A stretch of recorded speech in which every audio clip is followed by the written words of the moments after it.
Hello everyone, welcome to our channel. हम solve कर रहे हैं सोशोलॉजी के कुछ मोस्ट इम्पॉर्टेंट क्वेश्चंस जो कि आपके upcoming exam like PGT, UPHSC इन सभी एग्ज़ाम्स के लिए बहुत इम्पॉर्टेंट है और आपके एग्ज़ाम्स में पूछे जा सकते हैं। तो देर न करते हुए शुरू करते हैं आज की वीडियो। पहला क्वेश्चन आपकी स्क्रीन पर है, निम्नलिखित में से किसने धर्म को पवित्र और अपवित्र के मध्य बांटा है? ऑप्शन में है मेलिनोवस्की, लेवी स्ट्रॉस है, दुर्खीम है या फिर उपयुक्त में से कोई नहीं। तो धर्म को पवित्र और अपवित्र इसको बोलते हैं सेक्रेड और प्रोफेन। सेक्रेड और प्रोफेन या टोटम और टैबू ये बांटा है आपके दुर्खीम ने।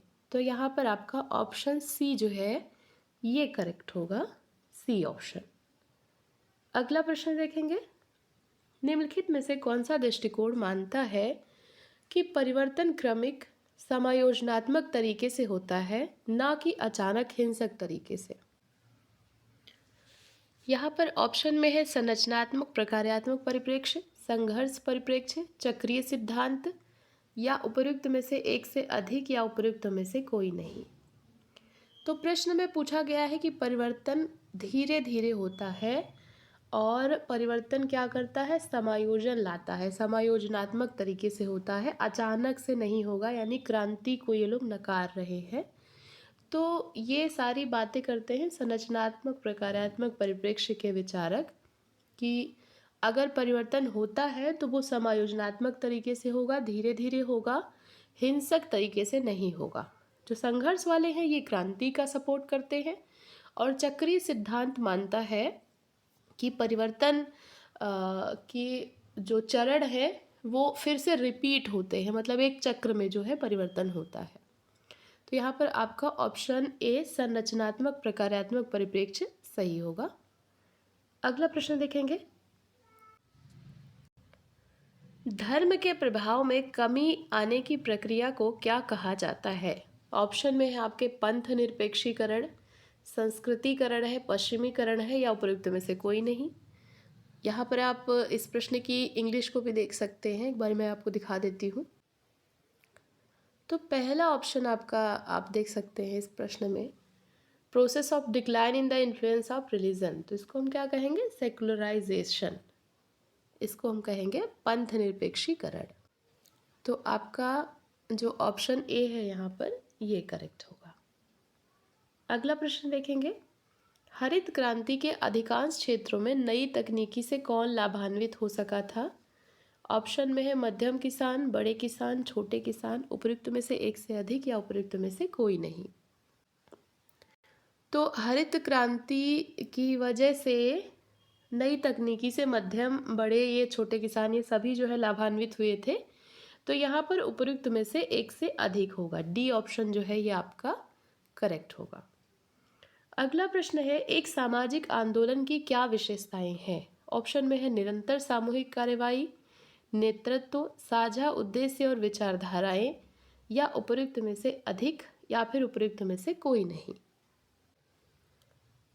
तो सामाजिक आंदोलन में देखिए उद्देश्य भी होते हैं और एक विचारधारा भी होती है, इसके साथ में एक लीडरशिप भी होती है, एक नेतृत्व भी होता है और सामूहिक कार्यवाही भी होती है।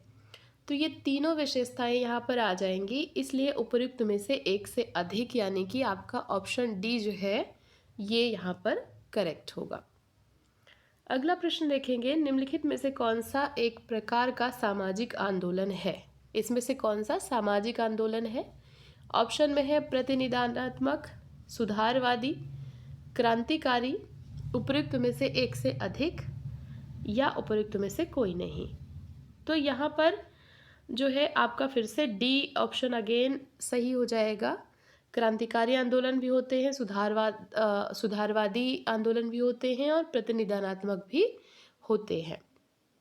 तो यहाँ पर डी ऑप्शन आपका सही होगा। अगला प्रश्न देखेंगे हम, महिला आंदोलन किस प्रकार का सामाजिक आंदोलन है? ऑप्शन में आपके फिर से वही ऑप्शन है, प्रतिनिधानात्मक है, सुधारवादी है, क्रांतिकारी है, उपयुक्त में से एक से अधिक या उपयुक्त में से कोई नहीं। तो ज़्यादातर जो महिला आंदोलन होते हैं वो सुधारवादी प्रवृत्ति के होते हैं, क्योंकि वो महिलाओं की स्थिति में सुधार करना चाहते हैं। जो पितृसत्ता के कारण उनका शोषण हो रहा है या उनको अधिकार नहीं मिलते हैं, तो उस दिशा में थोड़ा सा वो सुधार करना चाहते हैं, इसलिए बी ऑप्शन आपका यहाँ पर करेक्ट होगा। अगला प्रश्न देखेंगे, चिपको आंदोलन निम्नलिखित में से किसका उदाहरण है? ऑप्शन में है प्रतिनिधानात्मक, सुधारवादी है, पारिस्थितिकीय आंदोलन है, उपयुक्त में से एक से अधिक और उपयुक्त में से कोई नहीं। तो चिपको आंदोलन पर्यावरण को लेकर के हुआ था, पेड़ों को बचाने के लिए हुआ था, तो यहाँ पर ये पारिस्थितिकीय आंदोलन की कैटेगरी में आ जाएगा। सी ऑप्शन आपका हो जाएगा। अब आपके लिए आज का प्रश्न है कि चिपको आंदोलन जो था, इस आंदोलन से कौन संबंधित है, इसका नेतृत्व जो है किसने किया था? चिपको मूवमेंट से संबंधित जो फेमस नाम है वो आपको कमेंट में बताना है। अगला प्रश्न देखेंगे, 1970 के दशक में नए किसान आंदोलन किस क्षेत्र में प्रारंभ हुए थे? ऑप्शन में है पंजाब, तमिलनाडु है, सिक्किम है, उपयुक्त में से एक से अधिक या उपयुक्त में से कोई नहीं। तो 70 के दशक में पूछ रहा है नए किसान आंदोलन, ये शुरू हुए थे तीनों ही क्षेत्रों में, पंजाब में, तमिलनाडु, सिक्किम। तो यहाँ पर आपका ऑप्शन डी जो है ये करेक्ट हो जाएगा। नेक्स्ट क्वेश्चन देखेंगे, निम्नलिखित में से कौन सा भारत में जनजातियों को वर्गीकृत करने के लिए उपयोग किया जाने वाला एक स्थायी गुण है? जनजातियों को किस प्रकार वर्गीकृत किया जाता है, उनको जो बांटा गया है वो कैसे बांटा गया है? क्षेत्र के आधार पर, भाषा के आधार पर, या उनके निवास स्थान के आधार पर, या उपयुक्त में से एक से अधिक या उपयुक्त में से कोई नहीं। तो भारत में जो जनजातियों का वर्गीकरण किया गया है उसमें क्षेत्रगत विशेषताओं के आधार पर भी बांटा गया है, भाषागत विशेषताओं के आधार पर भी बांटा गया है, और उनके निवास स्थान के आधार पर भी। तो ये तीनों विशेषताएं आ जाएंगी, इसलिए उपयुक्त में से एक से अधिक, डी ऑप्शन आपका राइट होगा। अगला प्रश्न देखेंगे, अर्जित लक्षणों के आधार पर जनजातियों को वर्गीकरण किस मानदंड का उपयोग करता है? यहाँ पर फिर से जनजातियों के वर्गीकरण से प्रश्न है, और इस बार है कि अर्जित लक्षण जो है जनजातियों के, उसमें कौन सा मानदंड जो है प्रयोग किया जाता है? ऑप्शन में आजीविका के साधन है, हिंदू समाज में समावेश की सीमा है, और भाषा है, या उपयुक्त में से एक से अधिक या कोई नहीं। तो जनजातियों के वर्गीकरण को जब हम देखते हैं तो वहाँ पर उनके आजीविका के साधन के आधार पर भी कुछ घुमंतू जातियाँ हैं, कुछ कृषि करती हैं, कुछ पूरी तरीके से जंगल पर अपना जीवन यापन करती हैं, तो इस बेसिस पे भी किया गया है। और हिंदू समाज में समावेश की सीमा, यानी कि कुछ जनजातियाँ जो है हिंदू समाज से थोड़ा सा जुड़ी हुई हैं, कुछ बिल्कुल एकदम से अलग थलग हैं, तो इसके आधार पर भी, और भाषा जो उनकी है इसके आधार पर भी उनका वर्गीकरण किया जाता है। तो अगेन यहाँ पर उपयुक्त में से एक से अधिक, डी ऑप्शन आपका यहाँ पर करेक्ट होगा। नेक्स्ट क्वेश्चन है, जब आदिवासी समूह खुद को नए संपर्क में आए अन्य लोगों से अपने आप को अलग दर्शाने के लिए स्वयं को जनजाति के रूप में परिभाषित करने लगते हैं, तो इसको क्या कहा जाता है? मतलब कोई अगर समूह है आदिवासी और वो चाहता है कि उसको जनजाति के रूप में परिभाषित किया जाए, क्यों? ताकि वो नए लोगों से स्वयं को अलग दर्शा सके, तो इसको क्या कहेंगे? संस्कृतिकरण कहेंगे, आधुनिकीकरण कहेंगे, या जनजातिवादी विचारधारा कहेंगे, या उपयुक्त में से एक से अधिक या उपयुक्त में से कोई नहीं। तो इसको कहेंगे जनजातिवादी विचारधारा, कि जो है उनमें एक तरीके की विचारधारा आ रही है, तो इसको जनजातिवादी विचारधारा कहेंगे। अगला प्रश्न है, वर्जीनियस खाका के अनुसार समकालीन समय में जनजातीय पहचान के दावों को मुख्य रूप से निम्नलिखित में से किन कारणों को जिम्मेदार ठहराया जाता है? तो ये एक विचारक है वर्जीनियस खाका, इनके अनुसार जो समकालीन समय है इसमें जो जनजातीय पहचान है उसमें किन कारणों को मुख्यतः जिम्मेदार माना जा रहा है? ऑप्शन में है जनजातीय समाज में मध्यम वर्ग का उदय, औद्योगिकरण की प्रक्रिया, वैश्वीकरण की प्रक्रिया, अधिक या उपयुक्त में से कोई नहीं। तो इन्होंने माना है, ये नया प्रश्न है आपके लिए, इन्होंने जनजातीय समाज में मध्यम वर्ग के उदय को माना है कि ये जनजातीय पहचान का दावा का मुख्य कारण है। जनजातीय समाज में जो मध्यम वर्ग आ रहा है इसको इन्होंने मेन कारण माना है। तो यहाँ पर ए ऑप्शन आपका जो है सही हो जाएगा। अगला प्रश्न देखेंगे, माल्थस के जनसंख्या वृद्धि के सिद्धांत को उनके निम्नलिखित किस कार्य में रेखांकित किया गया है? यानी उनकी कौन सी कृति में जनसंख्या वृद्धि का सिद्धांत दिया गया है?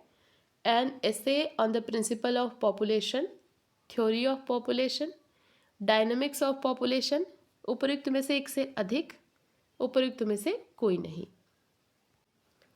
तो उनकी पुस्तक का नाम है an essay on the principle of population, जिसमें माल्थस ने जनसंख्या वृद्धि के सिद्धांत को दिया है। तो ए ऑप्शन आपका यहाँ पर करेक्ट होगा। अगला प्रश्न देखेंगे, माल्थस ने जो जनसंख्या वृद्धि का सिद्धांत दिया है उसमें जनसंख्या वृद्धि के लिए कृत्रिम निरोध, आर्टिफिशियल की जो उन्होंने बात की है वो क्या क्या है?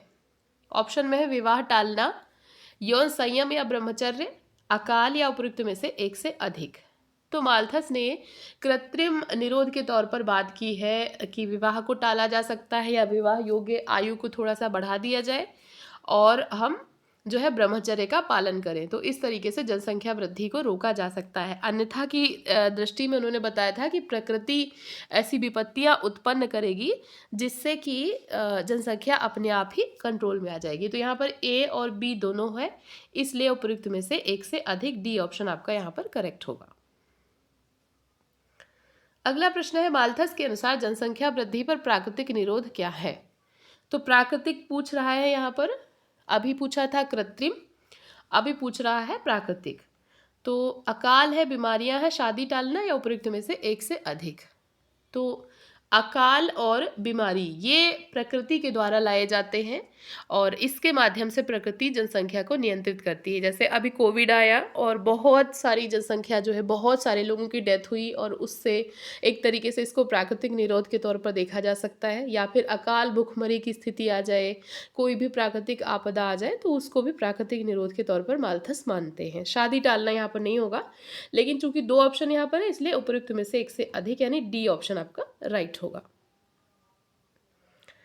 अगला प्रश्न है, जनसांख्यिकीय संक्रमण का सिद्धांत निम्नलिखित में से किससे जुड़ा है? ऑप्शन में है आर्थिक विकास का समग्र स्तर, आधुनिकीकरण प्रक्रिया, पश्चिमीकरण प्रक्रिया, उपयुक्त में से एक से अधिक।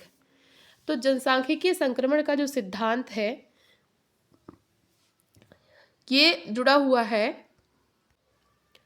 आर्थिक विकास के समग्र स्तर से। तो ऑप्शन ए एक यहाँ पर आपका जो है ये करेक्ट होगा। अगला प्रश्न देखेंगे, 1952 में भारत कौन सा देश था जिसने स्पष्ट रूप से जनसंख्या नीति की घोषणा की? पहला, दूसरा, 10वां या उपयुक्त में से एक से अधिक। तो 52 में जब जनसंख्या नीति की घोषणा की गई थी तो भारत वो पहला देश था जिसने जनसंख्या नीति की घोषणा की थी। ऑप्शन ए आपका यहाँ पर करेक्ट है। नेक्स्ट है, भारत में परिवार नियोजन कार्यक्रम को किस वर्ष झटका लगा? मतलब किस वर्ष जो है इसको सही तरीके से अप्लाई नहीं किया जा सका? ऑप्शन में है 75 से 76, 90 से 91, 2000 से 2001 या उपयुक्त में से एक से अधिक। तो ये वर्ष था 1975 से 76। अगला प्रश्न है, भारत में आयु विशिष्ट लिंगानुपात की गणना किस वर्ष में शुरू हुई थी? 1961, 62, 63 या उपयुक्त में से एक से अधिक। तो ये शुरू हुई थी 1961 से।